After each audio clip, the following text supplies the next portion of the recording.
संस्कृति जो उत्तम आचरण है, जो गिरा हुआ निकृष्ट आचरण है, वो संस्कृति नहीं हो सकती है, क्योंकि किसी भी संस्कृति में उसको कोई स्थान ही नहीं दिया गया है। सत्कार्यों को ही, जो सत्कार्य है, सिर्फ उसी को ही संस्कृति में स्थान दिया गया है। दया का, अहिंसा का, सत्य का, झूठ न बोलने का, सब जगह यही बताया गया। कहीं यह नहीं लिखा गया है कि आप किसी के ऊपर हिंसा करिए, चोरी करिए, बेईमानी करिए, कहीं नहीं लिखा गया है। तो वो हमारी संस्कृति में नहीं आता। संस्कृति का मतलब वही है जो हमारे द्वारा किया गया, जो उत्तम आचरण है, वही संस्कृति है। अब इसमें हमारे जो है, इसमें हमारे रहन सहन, खान पान, वेशभूषा,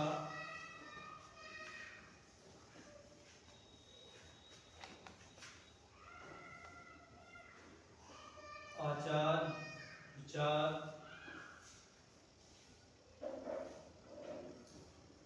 रीति रिवाज, क्या है, कला कौशल,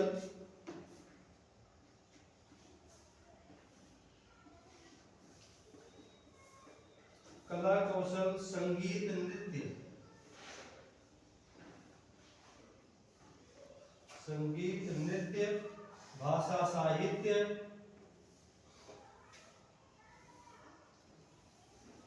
भाषा साहित्य, धर्म दर्शन, धर्म दर्शन, मूल्य होते, इतनी चीजें होती हैं। आपका रहन सहन कैसा है, ये आपकी संस्कृति पर, आपकी सभ्यता पर निर्भर करता है। आपका खान पान, आपका वेशभूषा मतलब पहनावा, आचार विचार, आप कैसा सोचते हैं और कैसा करते हैं, रीति रिवाज, जो परंपराएं हमारी हैं, सब अपने रीति रिवाज के अनुसार ही सब काम करते हैं। चाहे जन्म से लेकर के मृत्यु तक हिंदुओं में उसी रीति रिवाज के अनुसार ही 16 संस्कार बनाए गए हैं। उन 16 मृत्यु पर्यंत, जन्म के पहले से ही लेकर, मतलब गर्भ धारण से लेकर के और मृत्यु पर्यंत तक, जब तक उसकी मृत्यु नहीं हो जाती है, तब तक वो 16 संस्कारों में बंधा हुआ है। और उसके बीच में उसके जितने भी बहुत सारे कार्य हैं, उसी प्रकार इस्लाम में भी है, हर जगह है, कहीं अलग कुछ नहीं है, बस सिर्फ उसका स्वरूप अलग हो गया है। सब अपने अपने तरीके से करते हैं। हिंदुओं में मृत्यु के बाद लाश को जला दिया जाता है। इस्लाम में क्या है कि लाश को दफनाया जाता है। तो उनका रीति रिवाज वही है, उनकी परंपरा वही है, वो चली आई है, उसी का वो अनुसरण कर रहे हैं। अभी कोई ले जाकर के अगर जलाना शुरू कर दे, वही समाज विरोध करेगा कि अब ये पथभ्रष्ट हो गया है, पागल हो गया है, ठीक है ना। कला कौशल, आप कोई भी कार्य करते हैं, कितनी कुशलता के साथ करते हैं, ये भी मायने रखता है। संगीत और नृत्य, भाषा साहित्य, धर्म, सबसे अच्छी बात है इसमें धर्म।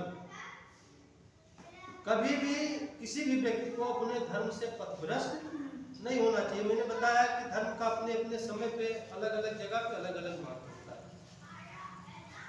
धर्म का मतलब ही होता है धारण करना। हम जिस व्यवहार को, जिस आचार विचार को धारण करते हैं, वही हमारा धर्म है। और दर्शन, ये दिश धातु से बना है। दिश मतलब देखना, मतलब आगे क्या हो सकता है, क्या होने वाला है, जब तक हम उसको नहीं समझ पाएंगे तब तक हमारे अंदर ज्ञान की कमी है। हर व्यक्ति को दार्शनिक होना चाहिए, दार्शनिक विचार होना चाहिए, दार्शनिक विचार रखना चाहिए। भविष्य में क्या हो सकता है, हमारे कार्यों से क्या हो सकता है, लोगों के द्वारा किए गए कार्यों से क्या हो सकता है, इसका हमें ध्यान रखना चाहिए। तो कह रहे ये सारी चीजें संस्कृत के अंतर्गत आती है। फिर कह रहा है कि प्रत्येक समाज का अपना एक भौगोलिक क्षेत्र होता है, मतलब एक एरिया होती है, उस हिसाब से लोगों का रहन सहन खान पान होता है। अब हम यहाँ पे हैं, हमारा रहन सहन आचार विचार खान पान अलग है। हम पश्चिम बंगाल में चले जाएंगे तो वहाँ के लोगों का रहना सहना अलग है। हम लोगों के यहाँ जो है इसको अभी मांस मछली आ जाए तो कहेंगे हटाओ हटाओ हटाओ, तो एकदम से भ्रष्ट हो गया। पश्चिम बंगाल में लोग बताते हैं कि वहाँ कोई भी पूजा पाठ होता है तो सबसे पहले मछली परोसी जाती है, मछली ही रखी जाती है। तो सबका अपना अपना अलग अलग रीति रिवाज है। केरल में चले जाएंगे अलग है, आदिवासी क्षेत्रों में चले जाएंगे तो उनका अलग अलग, सबका अलग अलग रिवाज है। तो सब एक भौगोलिक निश्चित भौगोलिक क्षेत्र है कि जहाँ पर सब अपने अपने परंपराओं के अनुसार, अपने अपने रीति रिवाजों के अनुसार सब काम करते हैं। सबकी अपनी संस्कृति है, कमी नहीं होती। जब किसी भौगोलिक क्षेत्र में एक लंबे समय तक कतिपय लोगों का समूह अपने उक्त वर्णित विशिष्ट जीवन मूल्यों का निर्वाह करते हुए साथ साथ रहता है, तो साथ साथ रहते ही है, इसमें अलग नहीं। लेकिन जो उनका कह रहा है कि जीवन मूल्यों का विशिष्ट वर्णित, जो वर्णित है, जो उनके उसमें लिखा गया है, पहले से जो परंपरा चलती चली आई है, उसी का वो अनुसरण करते रहते हैं। दूसरा है, तब जो विशेषताएं, जो पहचान उस जन समूह की बनती हैं, वह उस समाज की संस्कृति होती है, वह उस समाज की संस्कृति कहलाती है। संस्कृति के अंतर्गत हम उस समाज के आचार विचार, रहन सहन, रीति रिवाजों का अध्ययन करते हैं। तो पहले ही हमने बता दिया, इसमें कुछ नहीं है।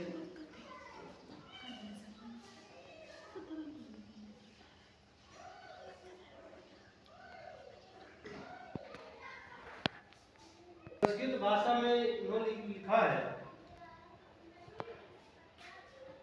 इसको साफ करते हैं।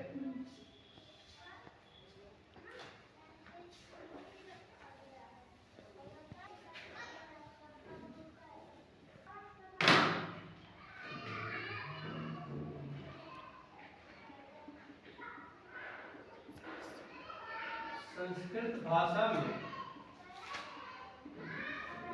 भाषा में कह रहा है कि सम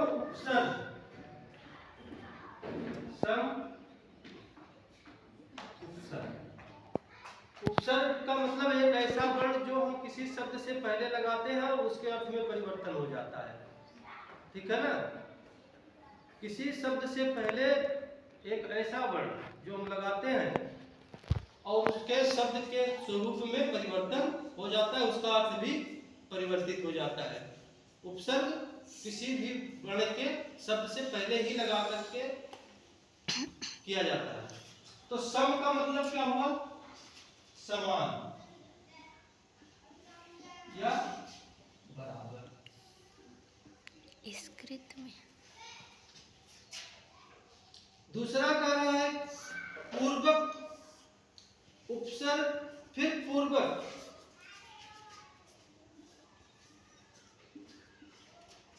जो पहले हुआ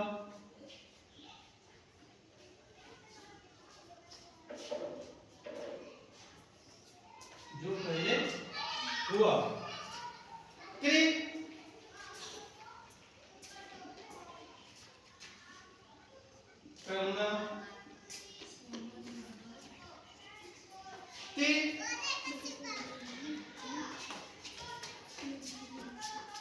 जैसा।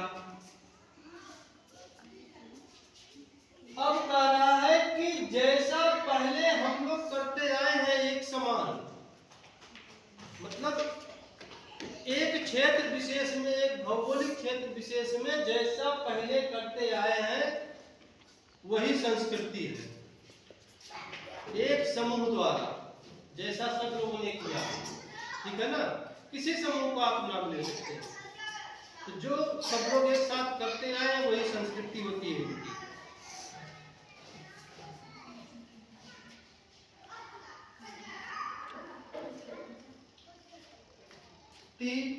प्रत्यय के योग से संस्कृत शब्द, अब इसी प्रकार है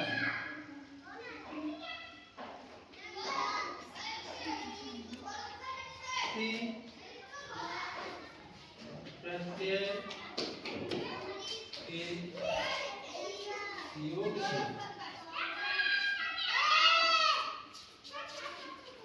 संस्कृति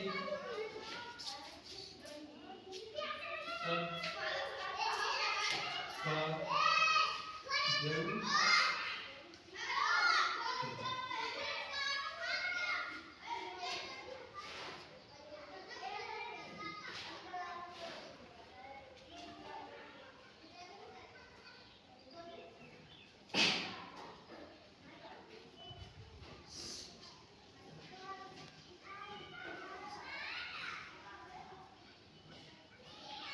अब हमको लगता है कि बस इतना पर्याप्त होगा, ठीक है ना। हाँ वो ये हो भी गया।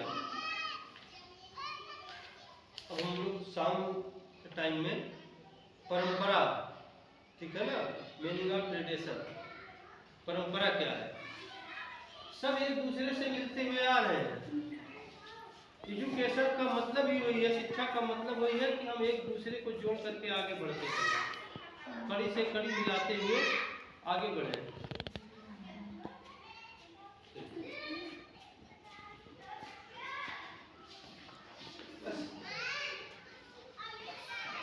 शाम को पढ़ेंगे परंपरा से अभिप्राय,